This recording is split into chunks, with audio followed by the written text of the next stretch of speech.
16th of December 2013, the release day for DayZ Standalone, the perfect post-apocalyptic game everyone has been looking for. The game peaked at 45,000 players on its first month.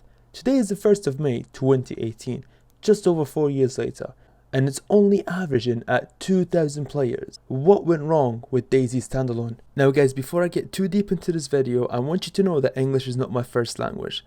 So if my accent is hard to understand, I do apologize. Now here's what made me want to make this video. On my recent uploads where I showcased DayZ's latest update, I noticed that I couldn't scroll too far down the comment section before I would run into a complaint regarding the game's development. What most of these complaints all had in common was the fact that they were all false. They were based on nothing, and with this video I'm hoping to clear things up and explain how the development is really going for DayZ Standalone.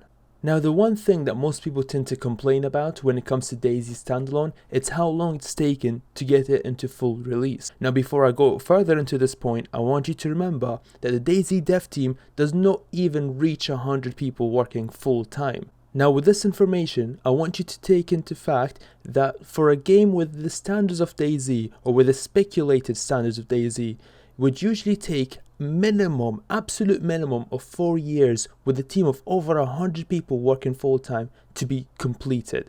Now this has been proven true on games such as Fallout 4 and Skyrim, which actually took 6 years to be finished. So for DayZ's dev team that does not even come up to 100 people, kind of figure out why it would take some time for the game to be finished. In the past 3 years, the devs have been hard at work developing a whole new engine from scratch, known as the Infusion engine, which turned out to be so successful that Bohemia Interactive is planning on using it not for only Arma 4, but for all their upcoming titles. Now that the renderer and sound controller are in working order, the devs are now working on bringing in the player controller, which we're now able to test out on the stress test branch. Now I personally have tried this out, and the whole setup is so perfect and so smooth. This engine has greatly boosted the FPS for this game, and now that it runs so smooth, the dev team can actually focus on content such as vehicles and weapons, which as you'd imagine are a lot less work than developing a whole new engine from scratch. Now another thing I often hear is people comparing DayZ Standalone to Rust, and I'm guessing this is done because Rust Early Access was also released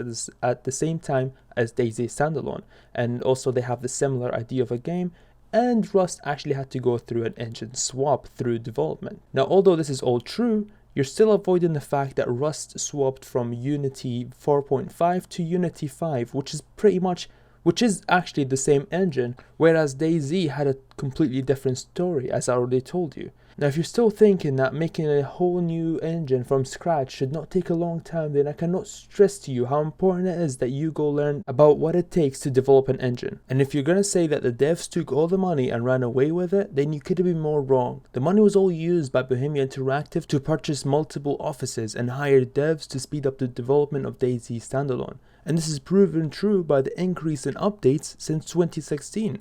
Now what I personally fail to understand is how so many people bought this early access game at an alpha stage, expecting a full game. A stage where the game is at bare bones, and a stage where the only reason a game would be announced is simply to help fund its development. Every time you launch the game, a message pops up on your screen reminding you that the game is still an alpha and that the game is not yet complete. Now in my eyes, what I think killed this beautiful game is simply its own community, the misinformed few who helped spread false claims.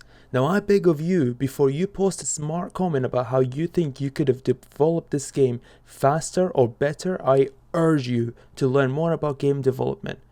As for those of you who don't feed over spreading false negative comments, don't you worry, because the devs' efforts will revive DayZ in the upcoming updates. The future of DayZ is looking very, very bright, and I hope me making this video